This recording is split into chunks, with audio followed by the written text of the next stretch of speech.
Praise the lord. అందరికీ వందనాలు. ఈరోజు దేవుని వాక్యం అనే కార్యక్రమానికి మీకు అందరికీ ఆహ్వానం తెలియజేస్తున్నాను. నేటి దిన మూల వాక్యముగా ఆదికాండం 21వ అధ్యాయం 18వ వచనాన్ని చదువుకుందాం. చూడండి, నీవు లేచి ఆ చిన్నవాణ్ణి లేవనెత్తి నీ చేత పట్టుకొనుము, వారిని గొప్ప జనముగా చేసేదనని ఆమెతో అనెను. చూడండి ప్రియులారా, చదివిన లేఖన భాగమును మనం గమనిస్తే ఇక్కడ కూడా ఒక అద్భుతమైనటువంటి విషయాన్ని మనం చూస్తున్నాం. పరమతమైనటువంటి దేవాది దేవుడు ఒక స్త్రీతో మాట్లాడుతూ ఉన్నాడు. ఆ స్త్రీ హాగరు అని లేఖనాల్లో మనం చూస్తున్నాం. హాగరుతో దేవుడు మాట్లాడుతూ ఉన్నాడు. హాగరుతో దేవుడు మాట్లాడుతూ ఆయన అంటున్న మాట ఏమిటంటే, నీవు లేచి వెళ్ళి ఆ చిన్నవాణ్ణి చెయ్యి పట్టుకొనుము, ఆ చిన్నవాణిని నీవు రక్షించుము, ఆ చిన్నవాణి దాహము తీర్చుము, ఆ చిన్నవాణి నువ్వు బ్రతికించుము. నీ వలన ఒక చిన్నవాడు నశించుట నా చిత్తము కాదు, నా ఉద్దేశము కాదు. అతన్ని నేను గొప్ప జనముగా చేసేదనని దేవుని యొక్క లేఖనాలలో మనము చాలా స్పష్టముగా చూడగలుగుతున్నాం. అవును ప్రియులారా, మనకేం తెలుసు రేపేమి జరుగుతుందో తెలియదు. కనుక ఈ ఉదయకాల సమయమందు ఆత్మదేవుడినితో మాట్లాడుతున్న విషయం ఏమిటంటే, నీవు లేచి నీ బలహీనతల నుంచి, నీ బంధకాల్లో నుంచి, నీకున్నటువంటి ఇరుకుల ఇబ్బందుల్లో నుంచి, నీకున్న కష్ట వ్యాధుల బాధల్లో నుంచి నీవు లేచి అన్నీ పక్కన పెట్టి దేవుని కొరకు నిలబడవలసిన వాడివై ఉన్నావు. దేవుని కొరకు వాడవలసిన వాడివై ఉన్నావు. నీవు లేచి ఒక చిన్నవాడిని రక్షించవలసి ఉన్నది. హాగర్ అనుకుంటూ ఉంది, ఆ చిన్నవాడిని వాడు చావని, నేను కూడా చచ్చేదే కదా, ఎలాగైతేమి మా బ్రతుకుల్లో మాకు చావు తప్ప ఇంకే మార్గమే లేదు, మాకు మార్గము కనిపించట్లేదని అనుకుంటుంది. తనకున్న బాధను బట్టి, తనకున్న కష్టాలను బట్టి, తనకున్న ఇరుకులను బట్టి, తనకున్న ఇబ్బందులను బట్టి, తనకున్న వ్యాధి బాధలను బట్టి, తనకున్న సమస్యలను బట్టి తను ఒక అడుగు ముందుకు వేయలేకపోతుంది. ఆ విధంగానే ఈరోజు దేవుని పరిచర్యలో, దేవుని సంఘములో నీకున్న కొరతలు బట్టి, నీకున్న అవసరతలను బట్టి, నీకున్న సమస్యలను బట్టి, నీకున్న కష్టాలను బట్టి, నీకున్న నష్టాలను బట్టి, నీకున్న వ్యాధులను బట్టి, నీకున్నటువంటి రోగాలను బట్టి, నీకున్న సమస్యలను బట్టి, నీకున్న నిందలను బట్టి దేవుని పరిచర్యలో నువ్వు పాలుభాగస్తుడు అవ్వకుండా ఉన్నావేమో ఒక్కసారి ఆలోచించుము.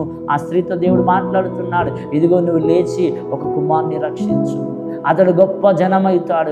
ఈరోజు నీ ముందు ఎందరో త్రాగుబోతులు ఉన్నారు, వ్యభిచారులు ఉన్నారు, దొంగలు ఉన్నారు, వ్యవసాయం చేసేవారు ఉన్నారు, కూలి పని చేసేవారు ఉన్నారు, రకరకాల పనులు చేసుకునేవారు ఉన్నారు, ఉద్యోగాలు చేసేవారు ఉన్నారు, చదువుకునేవారు ఉన్నారు. నీకన్నా ఎక్కువ స్థాయి వాళ్ళు ఉన్నారు, నీకన్నా తక్కువ స్థాయి వాళ్ళు ఉన్నారు. ఎవరు ఉన్నా వాళ్ళ దగ్గరికి నువ్వు లేచి నీ సామర్థ్యాన్ని బట్టి నువ్వు వెళ్ళవలసిన వాడివై ఉన్నావు. ఎవరికి ఏం చెప్పగలం మనం, ఎలా తయారవుతారో చూడండి ప్రియులారా. ఒకరోజు నాకు ఒక తల్లి సువార్త చెప్పింది, క్రీస్తుని గురించినటువంటి రక్షణ సువార్తను చెప్పవలసి ఉన్నదని. ఆ తల్లి నాకు చెప్పడం వలన ఈరోజు నేను నిలబడ్డాను. నేను అనుకున్నాను ఈరోజు ఈ విధంగా నేను నిలబడతానని అనుకోలేదు. ఎవరో ఒకరు నీకు చెప్పడం వలన దేవుణ్ణి నమ్మావు, ఎవరో ఒకరు నీకు చెప్పడం వలన నువ్వు దేవుని విశ్వసించావు, ఎవరో ఒకరు చెప్పడం వలన క్రీస్తుని సొంత రక్షకునికి అంగీకరించినటువంటి నీవు ఈరోజు విశ్వాసగా ఉన్నావేమో, ఒక సంఘ పెద్దగా ఉన్నావేమో, ఒక సేవకునిగా ఉన్నావేమో, ఒక సువార్తికనిగా ఉన్నావేమో, దేవుని సన్నిధిలో వాడబడుతున్న ఆయుధమై ఉన్నావేమో. కనుక నీ ద్వారా ఒక్కరన్నా మారాలి, నీ ద్వారా ఒక్కరైనా అందించబడాలి దేవుని సువార్త అనేటువంటి భారము నీకు ఉండాలి ప్రియులారా.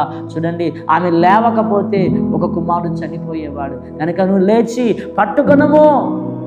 ఆ చిన్నవాణ్ణి చేయి పట్టుకున్నప్పుడు ఆ చిన్నవాణి దాహం తీరిందట. ఆ చిన్నవాణ్ణి పట్టుకున్నప్పుడు అతనికి ఉన్న మొర, ఏడుపంతా పోయిందట. కనుక నీవు ఒకరికి ఔషధముగా మారవలసిన వాడివై ఉన్నావు. నీవు నీ యొక్క దైవత్వపు లక్షణాలు నీలో నుండి దేవుని ప్రేమను అనేకులకు పంచవలసిన వాడివై ఉన్నావని లేఖనం సెలవిస్తుంది. చాలామంది చేసేటువంటి పని ఏమిటంటే, మేము ప్రార్థన చేస్తున్నాము. ప్రార్థన చేయడం కాదండి, క్రియారూపంలో కూడా మనము జీవించవలసిన వారమై ఉన్నాం.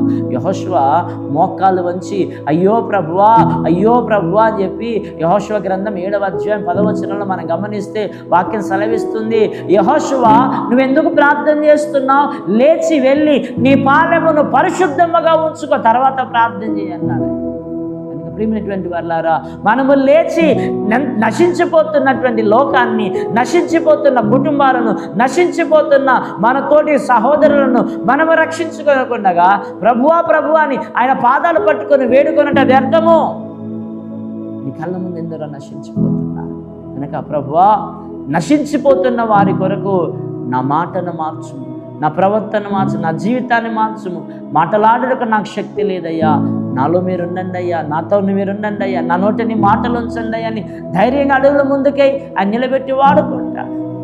హాగరు వలె పరిస్థితులను చూసుకుంటున్నావేమో, హాగరు వలె నీ కుటుంబాన్ని చూసుకుంటున్నావేమో, హాగరు వలె మరణాన్ని కోరుకుంటున్నావేమో, హాగరు వలె పట్టించుకోనకుండా చావని వాడు వచ్చిన తర్వాత నేను వస్తానన్నట్లుగా నీ దారి నీదే అని అనుకుంటున్నావేమో. ప్రియ సహోదర సహోదరి, అది కరెక్ట్ కాదు. వాక్యం సెలవిస్తుంది, చీకటిలో నుండి నీవు మహిమగల వెలుగులోనికి రావలసిన వాడివై. చూడండి, ఎఫెసీయులకు రాసిన పత్రిక 5వ అధ్యాయం 14వ వచనాన్ని చదువుకుందాం. అందుచేత నిద్రించుచున్న నీవు మేలుకొని మృతుల నుండి లెమ్ము, క్రీస్తు నీ మీద ప్రకాశించునని ఆయన చెప్పుచున్నాడు. నిద్రించుచున్న నీవు లెమ్ము, మృతులలో నుండి లెమ్ము, క్రీస్తు నీ మీద ప్రకాశిస్తున్నాడు. అంటే చచ్చిన స్థితిలో నుంచి లేవాలట. మృతులలో నుండి లేము అని అంటున్నా, అంటే చచ్చిన స్థితిలో నుంచి లేవాలి, చచ్చిన స్థితిలో నుంచి లేవాలి. అవును ప్రియులారా, చచ్చిన స్థితిలో నుంచి కనుక నువ్వు లేస్తే ఎవరినైనా రక్షించగలుగుతావు. చచ్చిపోయినటువంటి శవము మాట్లాడగలుగుతుందా, నడవగలుగుతుందా, తినగలుగుతుందా, చూడగలుగుతుందా, తినగలుగుతుందా? ఆ చచ్చిపోయిన శరీరం ఏం చేయగలుగుతుంది? ఏమి చేయలేదు. జీవించుచున్నానన్న పేరు మాత్రమే ఉన్నది, కానీ నువ్వు మృతుడు అనే వాక్యం మన పట్ల నెరవేర్చబడకూడదు. దానికి ఆపోజిట్గా మనము నేను మృతుల నుండి పైకి లేచాను, ఇదిగో ప్రకాశిస్తున్నాను, దేవుని కొరకు జీవిస్తున్నానని నువ్వు సాక్ష్యం ఇచ్చేవాడివై ఉండాలా. హాగరు నీ కుమారుని చేయి పట్టుకొని లేపు, తన మొరను నేను విన్నాను, తన మొర ఆగిపోయేటట్లుగా నీవు అతని దాహము తీర్చు, అతని కొరకు దాహము తీర్చు. అంటే నీళ్ళెక్కడున్నాయి? ఇదిగో నీ కళ్ళ ముందు నీటి ఊటం ఉన్నది. అప్పుడు నీటి ఊటం చూసి ఆశ్చర్యం.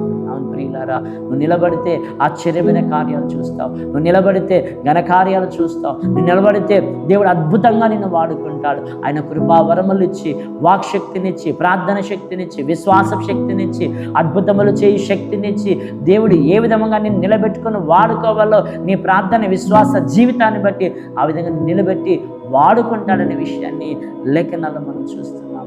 క్రీస్తు నీ మీద ఉదయించాలని ఆశపడుతున్నాడు, క్రీస్తు నీ మీద ప్రకాశించాలని ఆశపడుతున్నాడు, క్రీస్తు నీలో నుంచి అనేకుల పరిచయం కావాలని ఆశిస్తూ ఉన్నాడు. కనుక నువ్వు లేస్తావా ఈరోజు? చూడండి ప్రియులారా, ఆదికాండం 19వ అధ్యాయం 15వ వచనంలో 14-15 వచనాల్లో చక్కగా వ్రాయబడిన మాటలు మనం చూస్తాం. దేవుని దూతలు వచ్చాక లోతు కుటుంబాన్ని చెయ్యి పట్టుకొని తీసుకుంటారు. లోతుతో మాట్లాడుతూ అంటున్నారు కదా, నువ్వు లెమ్ము, ఈ పట్టణం నశించిపోతూ ఉన్నది, ఈ పట్టణం పాడైపోతూ ఉన్నది, ఈ పట్టణం మీదకి దేవుని ఉగ్రత రాబోతూ ఉన్నది, నువ్వు లెమ్ము అని చెప్పి చేయి పట్టుకొని తీసుకుని వెళ్తున్నారు. నశించిపోతున్న వారిని దేవుని సన్నిధికి నడిపించవలసిన బాధ్యత నీ మీద ఉంది. నశించిపోతున్న వారిని దేవుని సన్నిధికి నడిపించవలసిన భారం నీ మీద ఉన్నది. ఆ భారము, ఆ బాధ్యత, ఆ వేదన నీలో ఉన్నదా?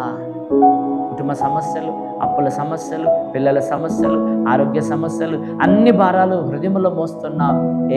దేవుని భారం ఎందుకు మోయలేకపోతున్నావు?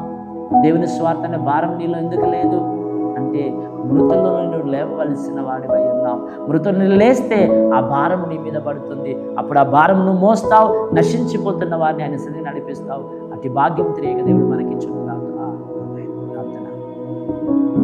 పరిశుద్ధుడా నీకు వందనాలు, స్తోత్రాలు. ఎన్ని మాటలు నాలో మాలో అందరిలో ఫలింపచేయమని యేసు నామమున వేడుకుంటున్నాం తండ్రి.